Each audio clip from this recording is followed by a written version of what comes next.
In this video, we are going to dive deep into how you can finally achieve predictable and truly usable camera-like motion in your short clips without having to wrestle with the erratic behaviors of unstable AI video generators. Instead of relying on luck, we are going to use Vizard to take your high-quality, long-form footage and transform it into tight, cinematic clips that actually behave exactly the way you want them to. I consistently get a ton of messages from frustrated creators telling me that their AI tools keep performing these wild, random pans where the subject suddenly flies right out of the frame. It is absolutely maddening because you start with a perfectly framed shot of a kid or an important interviewee, and some generator decides to yank the frame up, zoom in, or just jitter around for no apparent reason. You lose the moment entirely, and then you end up spending another hour fixing it, which is definitely not how content creation should feel when you are trying to be productive. So here's the deal. When you are starting with actual authentic video, Vizard's automated editing is way less likely to invent nonsense camera motion because it is working from real, existing frames. However, automation is not magic, and sometimes it makes choices you would rather control. So in this walkthrough, I will show you the small toggles and settings that keep things steady. I will also show you how to add your own intentional pans, zooms, and pullbacks that look natural. Plus, I will point out when other tools fall short, so you understand why Vizard is a smarter fit. Let us start with a first example. Imagine you have just uploaded a clip of a child to Vizard, and the tool's auto-edit function scans your file to propose those viral moments for you.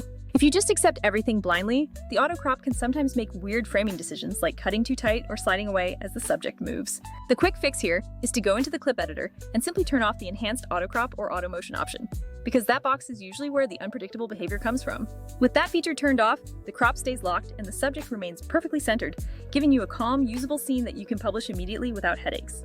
Okay, now that we have stopped the computer from doing random, unintended stuff, let us add the motion we actually want by starting with a simple shot of an astronaut walking or any subject moving across a scene. Instead of relying on vague prompting like you would in an AI video generator, use Vizard's built-in Ken Burns and pan or zoom controls for reliable results. A prompt like labels such as camera pans left is fine for describing edits to teammates, but in the tool, you literally choose pan left or drag the crop box keyframes to create that movement. Compare panning left versus panning right.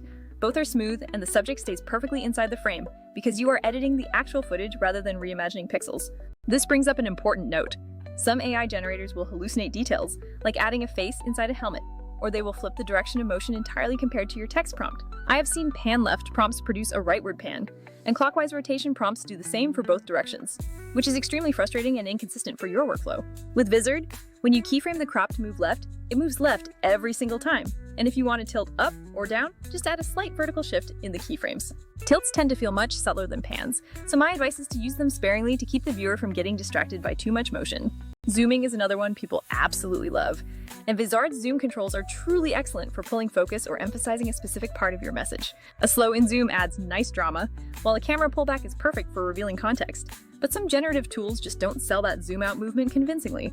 By working with actual footage in Vizard, you get a natural pullback without any of those weird, messy artifacting issues that plague AI generation. Pro tip: instead of trying to trigger a zoom out with a text box, set a longer duration keyframe with a larger crop box at the start and a tighter box at the end for zoom in. Do the reverse for a zoom out, and that way the subject stays consistent and facial features do not warp or look distorted, which is a massive win for quality control. Length really matters, and Vizard lets you extend clips easily if you have a 5-second highlight that is a tight zoom on a subject, but you want another 5 seconds of footage. Hit extend, add a new keyframe, or tweak the crop in motion, and the extended clip keeps that subject consistency flawlessly, unlike generators that warp faces or create jitter. Vizard holds the original pixels and maintains continuity, so your viewer never realizes the clip was extended in post-production, keeping the experience immersive.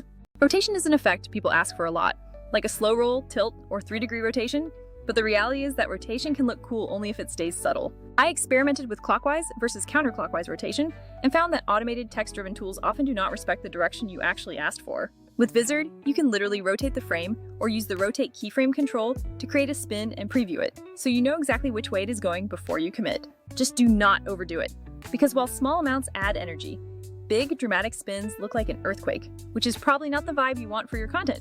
What about mixing motions? Sometimes it works, but in a demo, I tried combining zoom and tilt in one edit and got a weird, messy arc move instead of a clean, professional transition. The solution is simple. Break complex moves into stacked passes where you create the zoom first, and then add a subtle tilt overlay if you still need it. Vizard's layer-friendly editor makes this practical, allowing one layer for framing, another for stabilization or minor rotation, and a final layer for your color and captions. Here are some extra tips that actually save time. Use follow or motion tracking for subjects taken from behind or walking forwards to keep them centered. Vizard's tracking holds steady and looks natural, so the background slides by in a believable way, and while there might be tiny artifacts, it is much cleaner than synthetic generators. Frontal walking shots also track well, as the tool recognizes the subject and keeps them framed while letting the world move, which is perfect for fitness creators or vlogs. For time lapses, you can simulate a sped-up cityscape by adjusting playback speed and combining it with a panoramic crop, making the result cinematic and fast to produce. Panoramic or widescreen landscapes usually respond well to slow pans, but if your subject deforms slightly, try tightening the crop or using a small parallax trick. Because Vizard uses real footage, smiles and laughs are always preserved, so you do not have to worry about the uncanny valley or weird expressions. Complex actions like an animal sitting down or a person doing an unusual move can be hit or miss, so just choose the best frame range where the move reads clearly. I should point out the workflow stuff that separates Vizard from the competition, specifically the automation that still lets you override every single decision. Auto-edit picks the viral moments, so you do not have to comb through hours of footage, and auto-schedule means you set the frequency and Vizard handles the rest.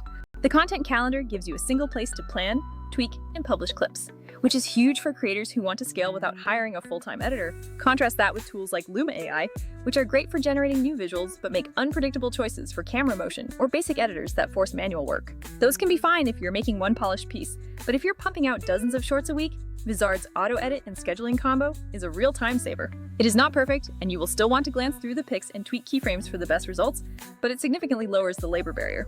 My final thoughts: stop the tool from guessing when you do not want it to, then intentionally add the moves you do want using Ken Burns-style pans and zooms. If you want to learn more about visual animation styles and how to translate camera prompts into real edits inside Vizard, I have a deeper guide with downloadable presets.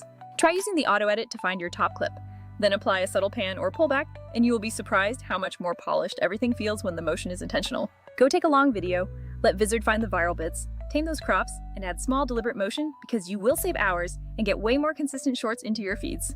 Thanks to everyone who left tips last time. Keep them coming because it really helps, and hit me up if you want a walkthrough of your specific clip, so I can show you how I would edit it.